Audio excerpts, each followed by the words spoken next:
Assalamualaikum warahmatullahi wabarakatuh. Alhamdulillahi rabbil alamin. Wa sallallahu wa sallama wa baraka ala sayyidina Muhammadin wa ala alihi wa ashabihi ajma'in. Wa ba'du fallahumma 'allimna ma yanfa'una wanfa'na bima 'allamtana wa zidna 'ilman tanfa'una bihi ya rabbal alamin. Allahumma inna nas'aluka 'ilman nafi'a wa rizqan thayyiba wa 'amalan mutaqabbala. Wa sallallahu wa sallama wa baraka ala sayyidina Muhammadin wa ala alihi wa ashabihi ajma'in. Walhamdulillahi rabbil alamin. Apa kabar Ibu Bapak semuanya? Sehat ya? Alhamdulillah. Alhamdulillah pagi ini Allah pertemukan kita di tempat ini. Semoga Allah Subhanahu wa taala tambahkan ilmu yang barakah dan manfaat kepada kita semuanya. Dan semoga pertemuan ini menjadi amal salih yang pahalanya mengalir dan memudahkan jalan kita ke surga. Dan semoga sebagaimana Allah pertemukan kita di kesempatan ini, Allah pertemukan pula kita di surga tertinggi, surga Al-Firdausil A'la. Amin ya rabbal alamin. Salawat dan salam semoga senantiasa Allah limpahkan kepada Rasulullah Muhammad sallallahu alaihi wasallam, keluarga beliau, sahabat-sahabat beliau, serta pengikut beliau hingga yaumil qiyamah, dan semoga Allah berikan syafaat terbesar, teragung dari Rasulullah sallallahu alaihi wasallam kepada kita semuanya. Amin ya rabbal alamin. Terima kasih banyak pada Pak Muharronif dan rekan-rekan di VPI yang telah menyelenggarakan acara ini. Semoga menjadi amal soleh pula yang pahalanya berlipat karena bisa di-share kepada yang lainnya. Amin ya rabbal alamin. Pada kesempatan apa sih namanya? Quran workshop sekarang namanya. Jadi supaya beda dengan yang camp kemarin, kita nggak dibikin camp ya. Jadi alhamdulillah kita mengangkat satu tema yang mudah-mudahan hadirin semuanya bisa mengambil pelajaran dari tema yang kita bahas kali ini, rahasia kekayaan dan kejayaan Nabi Sulaiman alaihissalam. Bahasan ini terfokus di surah An-Naml, meskipun mungkin nanti akan bisa terkoneksi dengan surah-surah yang lain atau ayat-ayat yang lain, ya, karena kisah Nabi Sulaiman alaihissalam itu bukan hanya di surah An-Naml, tetapi yang surah An-Naml itu sepenggal perjalanan Nabi Sulaiman alaihissalam. Materi yang saya sampaikan ini sebagian besarnya masih berbentuk bahasa Arab. Maka terima kasih Teh Hucan yang bikin tempat untuk bikin resume materi. Cukup membantu mudah-mudahan karena sudah diberikan garis-garisnya, tinggal dicatat di situ. Dan memang sebenarnya yang saya inginkan adalah nanti di akhir kita ada kesimpulan dari workshop ini, apa yang bisa kita ambil pelajaran, terus apa saja yang berkesan di hati Bapak Ibu semuanya dan hadirin yang bisa diamalkan dalam keseharian. Mungkin kita tidak bisa menggali sebanyak-banyaknya, seluas-luasnya, tapi mudah-mudahan dengan waktu yang singkat kita bisa ambil banyak, dan lalu diharapkan nanti hadirin semuanya bisa mengeksplor lebih luas lagi berkaitan dengan kisah Nabi Sulaiman alaihissalam. Bahasan kita di Quran Workshop ini tadabbur secara sederhana setelah memahami ayat. Sudah dibahas, sudah menyimak materi pertamanya? Apa itu tadabbur, apa itu ta'ammul, apa itu tafakkur, satu lagi apa? Tafsir ya. Jadi sifatnya tadabbur dan mungkin juga ta'ammul. Ta'ammul itu bedakan, ada ungkapan yang memiliki kemiripan ya. Ada ta'amul pakai ain.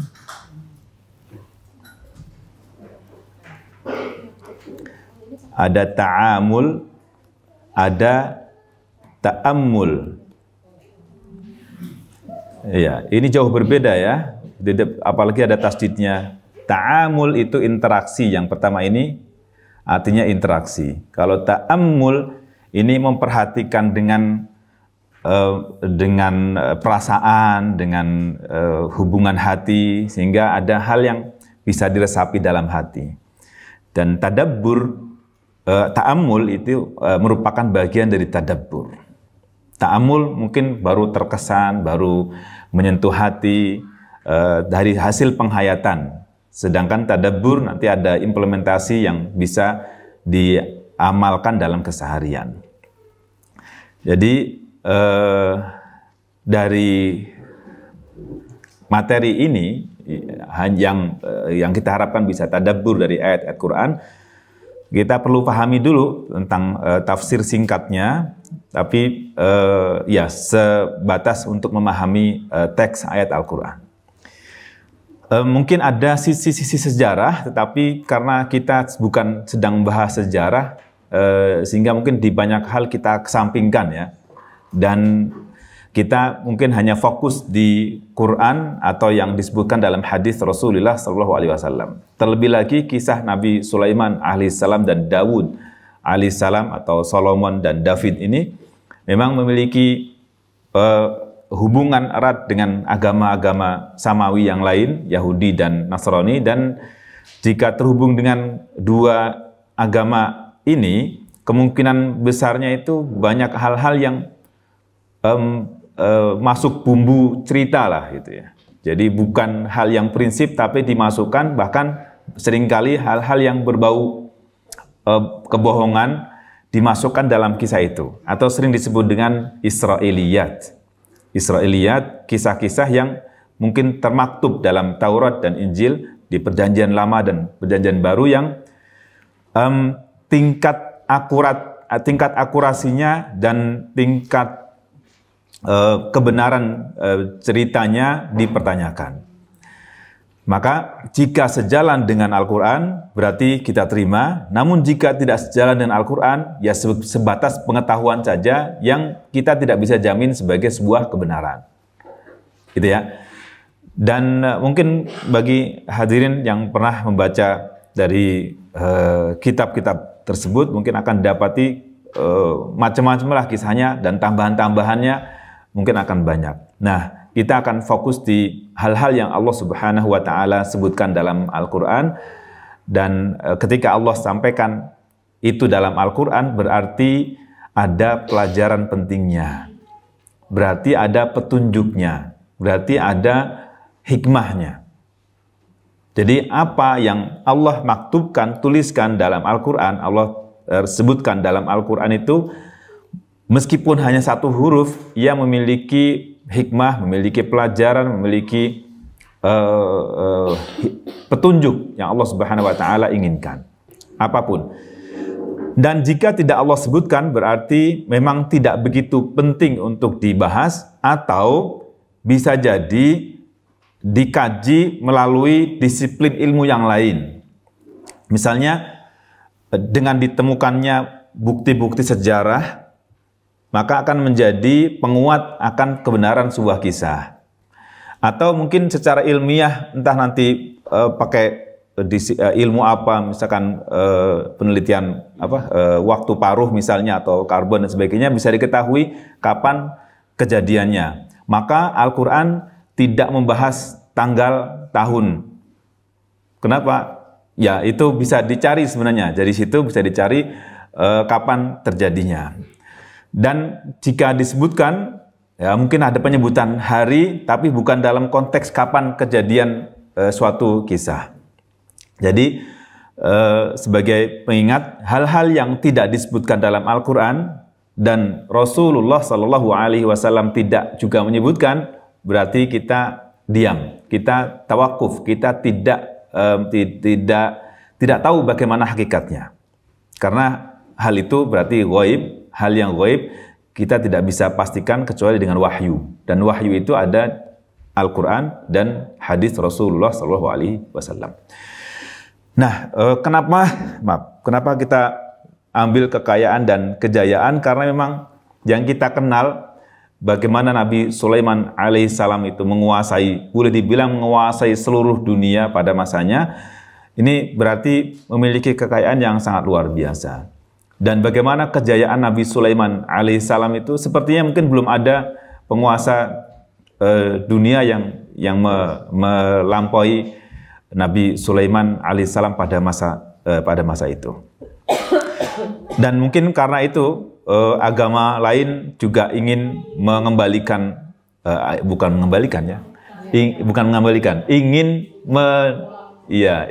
mengulang juga bukan. Kalau mengulang mengembalikan, ingin menjiplak kejayaan Nabi Sulaiman alaihissalam, atau mereka bermimpilah gitu, bermimpilah boleh gitu ya, bermimpi untuk seperti Nabi Sulaiman alaihissalam, tetapi tidak mengikuti apa yang dicontohkan oleh Nabi Sulaiman alaihissalam. Nah, sisi ini nanti akan kita coba gali bagaimana kepribadian Nabi Sulaiman alaihissalam, gitu ya. Nanti Bapak Ibu semuanya, hadirin semuanya diharapkan bisa menyimpulkan poin-poin pentingnya, karena saya akan bagikan materi saya, tapi bahasa Arab semuanya. Ya, mudah-mudahan banyak pelajaran yang bisa kita ambil, insya Allah. Jadi siapa sih Nabi Daud dan Nabi Sulaiman secara singkat? Mungkin dalam bahasa Ibrani David ya, atau yang lain, Sulaiman, Solomon.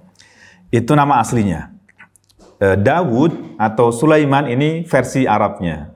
Jadi kalau mau nama aslinya ya Solomon dalam versi Ibrani, Sulaiman dalam versi Arab. Atau Daud atau David ya. David itu versi Ibraninya, dan Daud dalam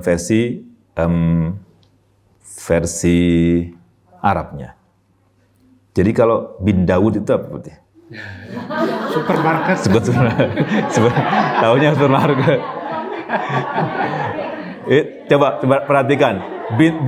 Binda apa? Anak kan? Putra kan? Terus Daud. Coba kalau di bahasa Inggris kan apa jadi? Anaknya Daud. Davidson kan? Davidson. Davidson. Iya. Davidson kan? Sulaiman. Solomon. Jadi siapa Davidson?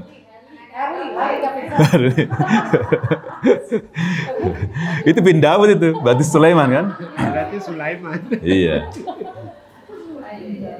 Jadi Yahudi dong, Pak. Nggak tahu saya. Jangan-jangan itu diarabin. Iya. Coba ditelusur coba. Ada teman kita di Google, ada jawabannya nggak di Google nih. Gitu ya. Jadi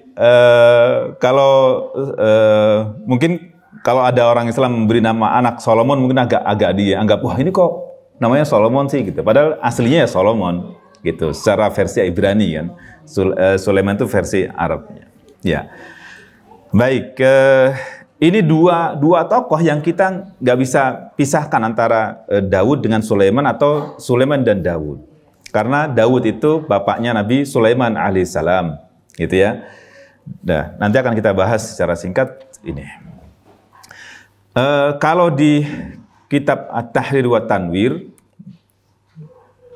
disebutkan di sini bahwa Nabi Daud itu namanya Daud bin Yasi. Bin Yasi, wafat pada tahun 1626 sebelum hijrah. 1626 sebelum hijrah Nabi SAW. Jadi berapa? 1626 dia tambah dengan 1445. Berarti berapa tuh? 3000. Iya, 71 ya. Sekitar 3000 tahun yang lalu. Itu Nabi siapa? Daud ya. Bin Yasi. Ya. Beliau ini diutus oleh Allah Subhanahu wa taala untuk membantu Bani Israel.